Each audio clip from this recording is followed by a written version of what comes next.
You already know what it is. It's your boy Lightwalker X here, and I'm back here with another video. And today, I know we're only halfway through the year, but it's kind of been a very good year for movies. I don't know about y'all, but the last few years, the movies haven't really been up to par, and we've had a few hits here and there, but we lost the feeling. It's like we lost the feeling after the pandemic and the lockdowns. But this year, at least to me, it feels like that movies are making a comeback finally. And I know 2026 is the year for movies. There's so many movies coming out next year. So this channel is going to be flooded with movie content over the next couple of years for sure. But this year I have gone to the movies a lot. And I think I've gone to the movies the most in the 2020s this year. I'm very happy that that's the case. You know, I always love going to the movies. It's just the best thing to do, in my opinion, as like a pastime. There's a good movie out, you got to go watch in the theaters. And, you know, this year, I haven't really been disappointed with a lot of the movies I've seen. And, you know, for the most part, it's been a pretty good year. So I kind of wanted to just make a little brief video on my top like 9 or so films that I feel like have been the best to me this year so far. And I'm going to obviously do like a top 10 video for the year at the end of the year, but I kind of want to just do this halfway, and then I'm going to revisit it at the end of the year and actually see how much the list changes and stuff. I think that's gonna be pretty cool. But yeah, I have about 9 or so movies here that I feel like were my most favorite this year, and we're gonna start at number 9 with The Amateur, starring Rami Malek and Lawrence Fishburne. This was a suspense thriller film, and it was pretty tame. Nothing too crazy in my opinion, but it was good. I like the concept of the film where it's like he is just like a nerdy guy, and you know, his wife is killed and he has to avenge his wife, but he doesn't know how to kill people. He's not trained, he's not good at that at all. But it kind of follows him being an amateur, right? And Lawrence Fishburne is training him / hunting him. So it was a very cool story, and I felt like those are the types of films that we need to see back in the theaters, in my opinion. It's been so long since we've seen more smaller thriller concepts that are more basic in nature, but they kind of give you something new, right? And it was nice to see Rami Malek come in here and sell that performance, because I think he did it very well. So Amateur was definitely one of my favorites this year, and it kind of felt like we're getting slowly back to that point where we can make these low budget thriller films with cool dynamic characters. Number 8, I have Woman in the Yard. This film was wild. I'm not even gonna lie to you. It still sticks with me to this day, and I'm actually going to do a video essay on it one day. I'm still working on it right now, but this film stuck with me. Horror film. It's pretty basic in nature in terms of what's happening. The title kind of gives it away.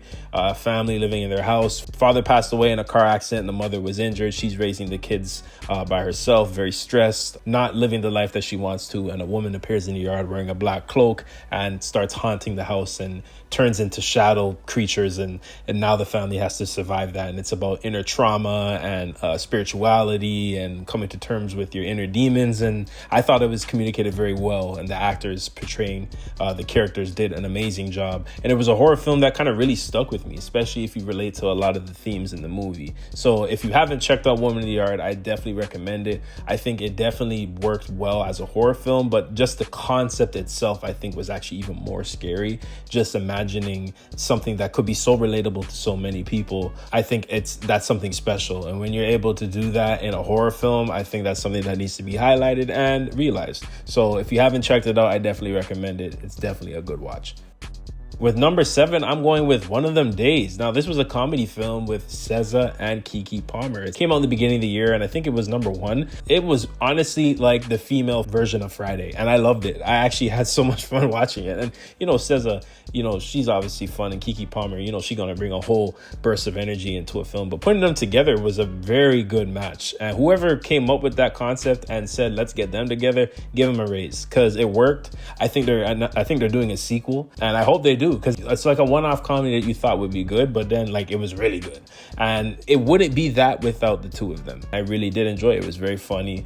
And it's like literally, like I said, like a female version of Friday. If you're looking for a good time, a fun watch, you want to take your girlfriend out or whatever, I would definitely recommend One of Them Days, because it was honestly very enjoyable. And I actually left having more fun than I actually thought I would. And I think those type of comedy films that are just there to make you laugh, we need those too, right? And I think that's why movies are slowly getting back to where they need to, because we're starting to get all those different types of films back in cinemas, and they're slowly starting to each be appreciated, as opposed to just being superhero films and like franchises. And now it's just one-off films, comedy films, rom-coms. They can slowly make a comeback, and this was a perfect example of that. A lot of people did like it, and I think it did gross a lot of money as well. So if you haven't checked it out, like I said, definitely recommend. Number 6, I have Superman, right? Superman. I know my Superman review was very controversial. I had people messaging me on Instagram, coming crazy at me like, oh my God, how could you give it a 5? I said I'd give it a 5, a generous 6, because I feel like as the film ages and without all the noise, I probably would bump it up to a 6. But, fairly still enjoyable. Definitely one of the most anticipated films of the year. And I think it is the highest grossing superhero film this year. So that says something in itself, right? And a lot of people seem to do like it. And I think that's important for DC, and I hope that it does end up grossing a lot of money, and it can really be a good foundation for the universe. But Superman, of course, definitely one of the big blockbusters of the summer. I'm pretty sure a lot of you have already seen it. If you haven't, I definitely would recommend Superman. But at the same time, I still, had my gripes and issues with it, like I said. But at the end of the day, we've seen much worse. And DC has definitely put out much worse than that for sure. So it could have been a lot worse than that. And you know what? I still appreciate James Gunn for what he did with that Superman. And I'm hoping that we can get something greater going forward. At number 5, I have Opus. Yeah, and it was a 2025 American thriller film, and it was written and directed by Mark Anthony Green. So it follows 1990s pop star Alfred Moretti, right? And essentially he's like this famous pop star in the 90s. He retires, he disappears. 30 years later, he makes a comeback album, and he invites 5 distinctive, specific journalists to come cover the comeback album at a listening party on his ranch, like far in the desert. We end up following these 5 main characters. They're pretty much the people we follow, the protagonists. But then we find out that this place that he has, this ranch, is filled with subjects and people who worship him, and it's a cult. Long story short, it's a cult, and they have to escape. And I thought it was done very well. I saw some people were saying, the cult idea is a little redundant and stuff like that. But Ayo, she came in and she did her thing. She's such an amazing actress. And it was so nice to see John Malkovich playing Alfred Moretti. That is like A1 casting. He just has the voice and the presence to sell that crazy, menacing, but, calm demeanor cult leader that was in this film. So cult horror, body horror. Yes, I would say it's body horror for sure. So if that's not your thing, please stay away. But I think it was done very well. Had a nice little twist at the end. And like I said, it's just I respect that each of these genres are being allowed to thrive in the current movie climate, and I thought it was something new as well. Like, we haven't really seen this specific take done before, and I like where they took it, and that's just me personally. So if you haven't seen Opus, and if you're into horror and those type of cult escape films and stuff like that, I would definitely think you would enjoy it. Number 4, ironically, I have Fantastic Four. I just watched it, and I did do a rewatch just this weekend. After seeing it twice, I think I enjoyed it more the second time, and I think, to be honest, Fantastic Four is better than Superman, right? If you already don't know who the Fantastic Four are, they're Marvel's first family. They're the first superhero team that Marvel ever had. So this is the one that they had to get right, and in my opinion, they did. Fantastic Four is Marvel heading in the right direction, and I'm very excited to see what sequels and other, spin-offs or movies they do with these characters going forward, because this universe already I'm very much invested in. So if you haven't seen Fantastic Four, go check it out. Go buy a ticket. At number 3, I have Mission Impossible Final Reckoning. Now, I've always loved the Mission Impossible films. Tom Cruise has done even more crazier stunts as the years have gone by. He's an insane man. He does not stop. But you just have to appreciate the level of filmmaking and commitment he has put into these films, especially the last 2. And the Final Reckoning Part 1, I really did enjoy. I think it did get short-sighted because Oppenheimer and Barbie did come out a week later, right? But this film had more room to breathe, and I think it wrapped up the Mission Impossible franchise so well. Now, I'm pretty sure they could greenlight and do another one down the line. Tom Cruise might say, yes, hey, I'm with it, right? He might make up his mind and say, yo, we could do another one, right? Or they may even do a spin-off with other characters. But I think if they chose to end it here, that'd probably be the best decision, because I think they ended the whole thing very well. And I think that's what's so important when you have a franchise and you're making the final film. It's not just about making the film good. You have to wrap up the entire franchise good. And I think Mission Impossible did that very well.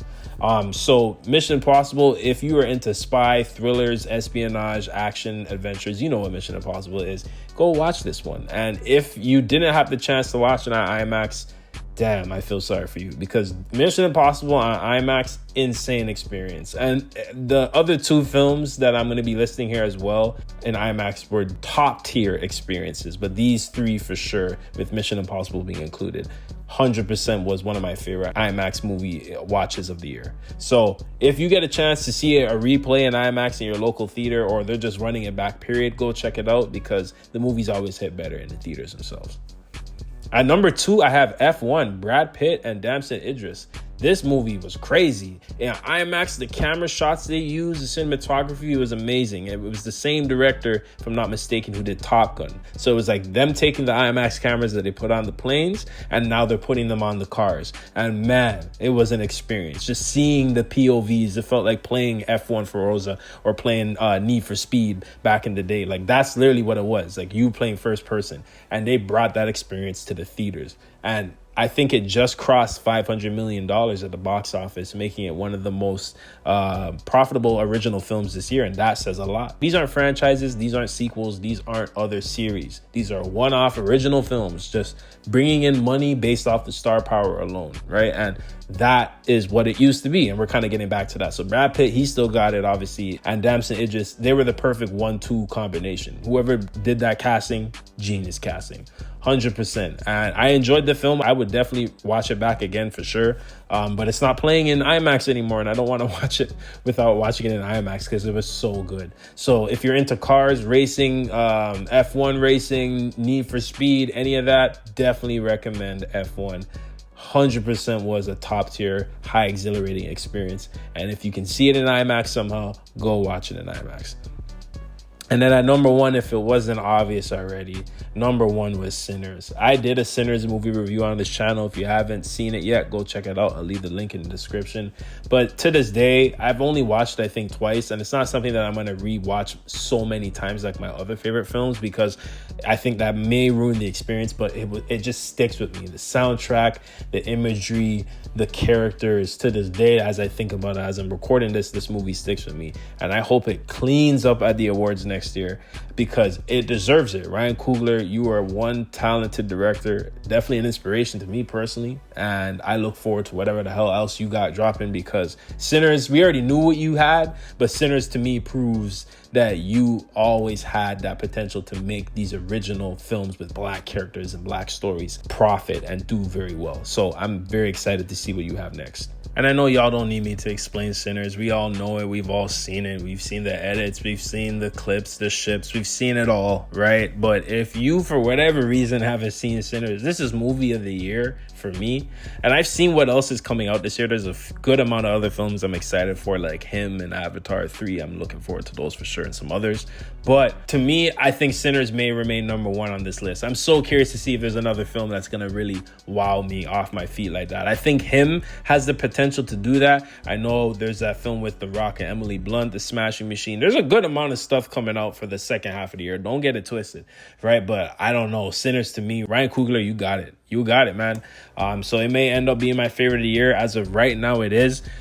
But yeah, I'm curious to know your opinions on my list and what films you guys really liked this year, which ones you didn't like. Sound off in the comments below.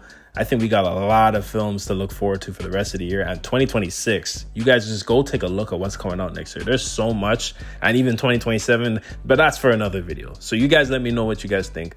I appreciate all the support you guys have been giving me. We're on the way to 5,000 subscribers, so don't forget to like, comment, share, and subscribe for more. I do truly appreciate all the support, and I hope you guys all have a wonderful day. Don't forget to stay blessed and stay tuned. Tell me, I don't want to talk on no selling. You know I got language barriers. There's no accent you can sell me. You're cold and ivory, you know I'm a selfish. The crown is heavy. I pray they ain't my real friends. If not,